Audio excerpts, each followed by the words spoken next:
যুবক যৌবনের জোয়ারে ভাসো, তাই না? কার অক্সিজেন নিয়ে যৌবন তোমার?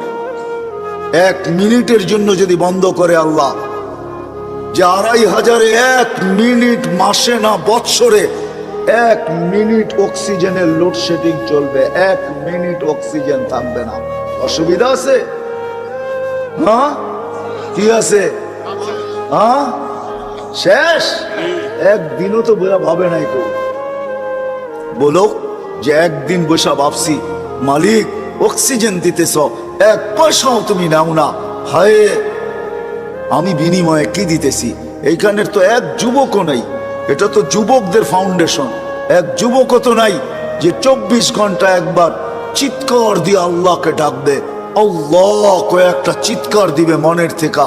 আল্লাহ যদি বলে এত জোরে ডাকলি কেন? বলে 24 ঘন্টা অক্সিজেন দাও, আর আমি নিতে থাকি আর ছাড়তে থাকি, 1টা পয়সাও তুমি নাও না। আমার মন বলে তোমাকে ভিতর থেকে একটা চিৎকার দিয়ে ডাকো। একজনও তো ডাকে না। 1 যুবক হাত উঠাকে বলুক যে আমি ডাকি। উচিত তো ছিল একটা সময় আল্লাহকে ডাকাল, আল্লাহ বইলা এলাকা একটা চিৎকার দেওয়া। আল্লাহ যদি জিজ্ঞাসা করে এত জোরে ডাকিস কেন? বলে করব কি, পয়সা তো নেও না, মনটা বলে তোমাকে একটু মন ভরে ডাকি। রাগ হয়ে গেল যুবক? জীবনে তো কত মেসেজ দিলে, একবার হইলো আমাকে বলো I.U, ঠিক না? একবার হইলো একটা মেসেজ দাও I. মনে হয় বোঝেন না আপনারা, আপনারা হুজুররা কোথেকে বুঝবেন? যুবকরা বুঝা গেছে আমি কি বুঝাইতে চাইছি, ঠিক না? হ্যাঁ, আসতেছে 14 তারিখ, ঠিক না? সত্য না? হ্যাঁ, কত মেসেজ জীবনে লেখছ, একবার হইলো বলো I.U, ঠিক না? আর বললাম না মধ্যে শব্দটা, ওটা তোমরাই বসায় নিও, তোমাকে দিলে গায়ে ফেলছে কি বুঝাইতে চাইছি। অথচ একবারও তো আল্লাহকে বললাম না মনের থেকে একটা চিৎকার দিয়া, আল্লাহ আমি তোমাকে ভালোবাসি। অথচ আল্লাহ তো বলে আনা ইয়া ইবনে আদম ইন্নী লাকা মুহিব্বা, ও মানুষ আমি তোকে ভালোবাসি। ও মানুষ বাদ দেন, ও উম্মতে মুহাম্মাদি আমি তোকে ভালোবাসি। ওয়াবি হুব্বি কুল্লি মুহিব্বা, তুই আমার ভালোবাসার কসম, তুইও তো কোনো একবার আমাকে একটু ভালোবাসা দেখা। তুইও মুখ দিয়ে একবার বল আল্লাহ আপনাকে আমি ভালোবাসি।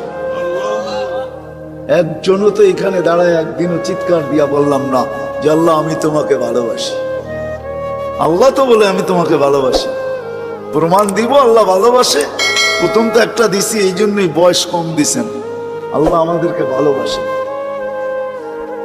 আসেন, সবচেয়ে বড় পাওনার জিনিস যেটা আমাদের এই ছোট জীবনটায়, এই সৃষ্টির সেরা মানুষটার সবচেয়ে বড় পাওনা যেটা আল্লাহর কাছ থেকে, সেটা হলো সেরাতে সেরাতে সেরাতে যে সেরাতে মুস্তাকিম পায়া গেল।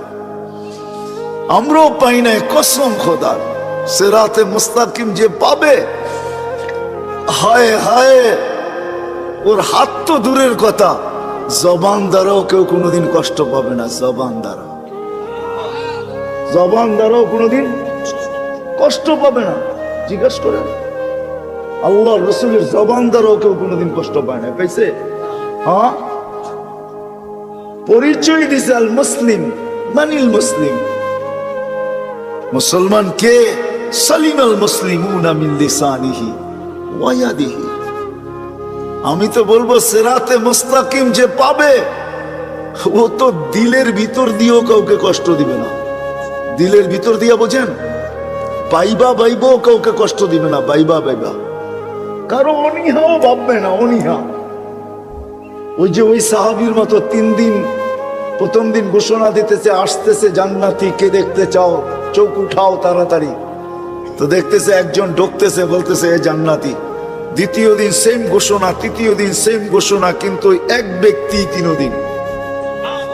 তো সাহাবী রাসূলের সব জাগছে, 3 দিন এক ব্যক্তিকে জান্নাতের ঘোষণা। আমলটা করে কি যায় বাড়ি দেখি? তো যায় বলছে রাত্রে তোমার এখানে থাকতে চাই। বলছে থাকো,